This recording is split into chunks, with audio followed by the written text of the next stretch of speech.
episode of Streamed and Screened, an entertainment podcast about movies and TV from Lee Enterprises. I'm Terry Lipshetz, managing editor to the National Newsroom at Lee, co-host of the program with Bruce Miller, a longtime entertainment reporter.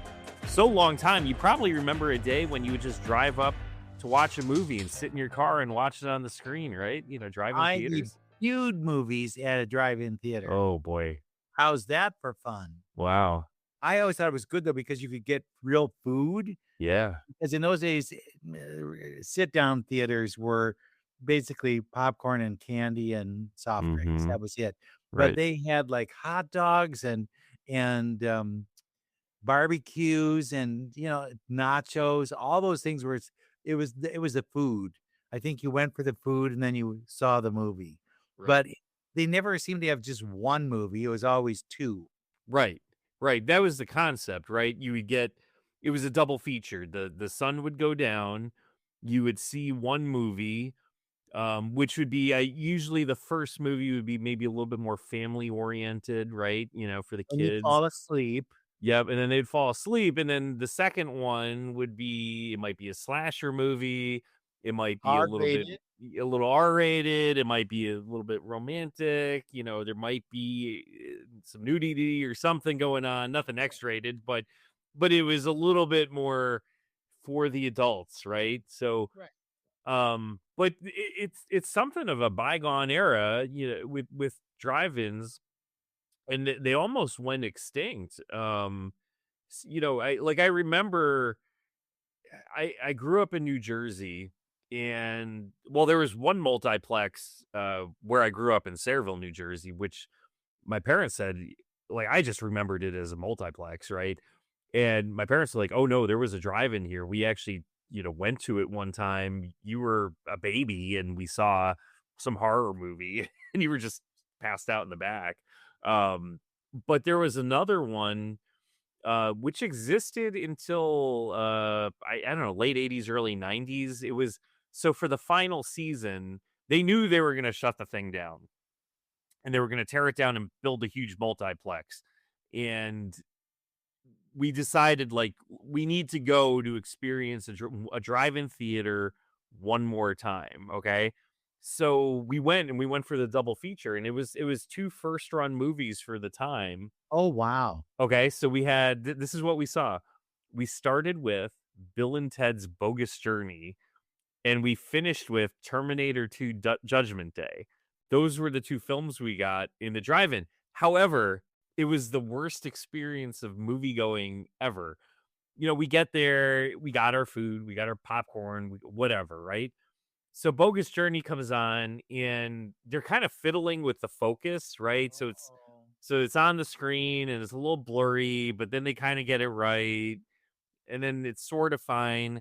And then T2 comes on, and the movie's out of focus for the entirety. It's like the kid in the booth fell asleep, and we had to watch this blurry movie for 2.5 hours. Nobody said anything? It's like, what's going on here? Nobody. I don't know if you know, and maybe it was at the end, and they're just like, the thing broke and we can't fix it, and we're done. We're not gonna fix it because we're going out of business. We're tearing this thing down. We're not having any rain checks here. Sorry. Right. But that was my last experience for many, many years. Now, when I moved to Wisconsin, I discovered that there were several drive-ins. Like, some of them are kind of in slightly more touristy areas. Like, there's one in Door County, which is kind of this place where it's that little peninsula on the right hand side, northeast side of Wisconsin, if you look at a map. And it's a popular destination for vacations, and they have one up there. Never had a chance to go to it. There was a couple more kind of in the area, the region, within a couple hours. But we ended up moving back after a couple years down when I was working in Kentucky. We came back to the Madison area, and there's actually a drive-in about 15 minutes from my house. And we went a couple of years ago, and it was a fun experience. We got there. They generally specialize in family films. We saw the live action Lion King there. We didn't stay for the second movie because the kids were still kind of little at that point, and I don't remember what the second film was, but it really wasn't appropriate for them, so we went Did they home. But like the experience or did they go, yeah, no, it was fun. We got there early. We got a decent parking spot. There's a playground there, so they kind of ran around and played in the playground for a bit, and it go was wear fun. yourselves out, right? Yeah, yeah, but it sadly it went out of business last year.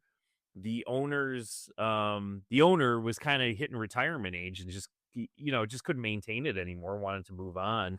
Tried to find a buyer but couldn't, so it had to shutter last season.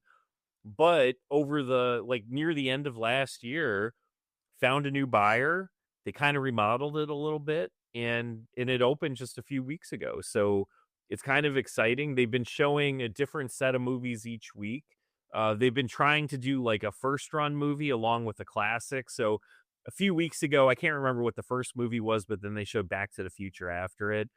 A week ago, they did Michael, the Michael Jackson biopic, and then Sure. they followed that up with Dirty Dancing. So that was kind of a fun one. I wish I would have known about that. I would have gone to it. Um, this week they're doing it's kind of like a horror double feature, so I can kind of do I about would that. like the old films. I think that'd be fun Yeah. to see. Psycho, could you imagine Psycho at a drive-in? Oh right. Yeah. That'd be Perfect, nuts. and then have somebody come and knock on your window? Oh my Hmm. god, it'd be wonderful. Yeah. But, yeah, you notice how kids are now bringing blankets to theaters. I wonder if Right. they're just trying to recreate that drive-in experience in the chairs inside the theater because they just like to rest. Right. Right. Do you have a favorite like drive-in memory? Do I have it? Well, I know that I was in the trunk at one point because we were trying to cut down on the number of people in the car. Right. Um, and I do remember Buck a Car Night. That was, Okay. where we put way too many people in a car, but you didn't have seatbelts for everybody back then. And so you could put 4 in the front and not have to worry that you have too many up front. Um, and I do remember that, friends of my parents owned a drive-in theater, Oh and they wow. would let us work in the concession stand, which was kind of fun. If you're Yeah. a kid and you get a chance to kinda slide around on the floor and Mhm. then, heap up something for them in the food end of things. But people were always, dare I say it, a little drunk when they came to the drive-in theater. So Right. I think they had their own beverages before they came for the mix that they could get inside. Yeah. Yeah. But for Yeah. me, that was fun, and I remember they would always take a poster that was, like, a good poster. Like, I am a poster collector, okay? So it Mhm. would, like, freak me out that they would take a magic marker and then write on the back of, say, some big movie coming next week, and it would be some crappy movie, and they've ruined the poster because 'cause it'll bleed through on the other side, and there you go, Mm. Mhm. not Yeah. collectible. But, Yeah. yeah, but, no, I love going to the drive-in movie. I, was often a passenger, not necessarily the driver, so maybe that's it. And I remember that the speakers weren't good when they had to Yeah. hang off your window. Right. Um, but then when they started doing them through the, radio station, and Right. there'd be special radio station you'd turn on, then it was much better. And I do remember that you do fall asleep when you're at the drive-in, no Yeah. matter. Yeah. The big problem I think with the drive-in is you do have to go there and make sure you're not going with kind of an old battery in your car, right? Because you gotta you gotta sit there. Yeah, need a jump because that was always my fear going to one is like you would be there, you'd listen to it, you're all good, and then you go to turn the engine over and nothing. Yeah. Yeah. No. Yeah. Yeah. No, it was, Yeah. but I do think it is something that could come back. I do think, though, being retro would be its best bet Right. because there's always a longing to see some of these old films, and then Yep. if you saw them in a different kind of an atmosphere, you'd really like it. If you, jazzed up the menu of food, I think that Right. too might appeal to people. Maybe you Right. have an Italian night and you serve, I don't know what, but serve something Italian, and then you have an Italian film, or you have Yes. an Italian themed film or a food film. I think you could play with it. But then who wants to mess with that, not knowing if you're getting an audience? Probably nobody. Right. Right. Yeah, and that was the thing. We went in to pick up some food from the theater that's near us, and the concession stand was not the it didn't appear to be the cleanest place Okay. on earth, right? So it kind of that was a little bit of a turnoff, but with the new ownership, it looks like because I saw some photos of it, and it looks like they definitely cleaned up the inside. It was very dark and dingy previously. It looks like they painted the whole thing. It's bright, maybe put in some new countertops or something, and it just looks much more inviting. So I would really like to go. I think we're gonna try to hit a movie at some point this summer. Ideally, I think it's like you said, it's a good set of classic movies because I think that's the fun part with this is I wouldn't mind seeing like one good first run movie, so like let's say there's Sure. 1 week and they're showing The Odyssey, right? And then they follow it up with something else. I would Jaws be is the perfect movie Yeah, for the that would be second fun. season. I would go to do that. But yeah, it's just I think it's a good change of pace, and I'm with you where I think it could be good for the industry as a whole, especially when you look at some of the theaters now where you have a dozen at a typical multiplex, right? You have about a dozen theaters roughly, and how many times do you go into them and there's six people sitting in there, Right. right? There's just unless you get a blockbuster like a big blockbuster, most of these theaters are pretty dead right now, and it's kind of it's tough. It's tough to go to a theater when you're like that. Well, and if you had a blurry screen like you would at the drive-in movie, people would be honking their horns Right, and letting them know, exactly. "You gotta check this one because we're watching and we can't see what we're looking for." But, Right. yeah, so I miss the communal atmosphere of Yes. going to the movies, and I Yep. think that's the way to bring it back. Yeah. Well, there you go. So this summer, the goal for all of you, the listeners We've out there, gotta go to yeah, we've gotta I mean, there's one near me, so I'll go.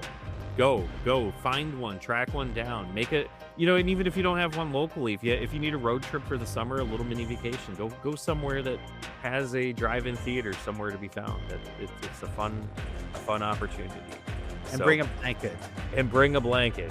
On that note, thanks again for listening, and we'll be back again next week with another episode of Streamed and Screened. I'm U.S. Transportation Secretary Sean Duffy. We all seem to be in a rush these days, from work to driving our kids around. But when you're behind the wheel, please do not speed. A few minutes saved by going faster is never worth the risk. So follow the speed limit, enjoy the drive, maybe bring some snacks for the kids, and know that along the way, you're getting quality time with your family. Paid for by NHTSA.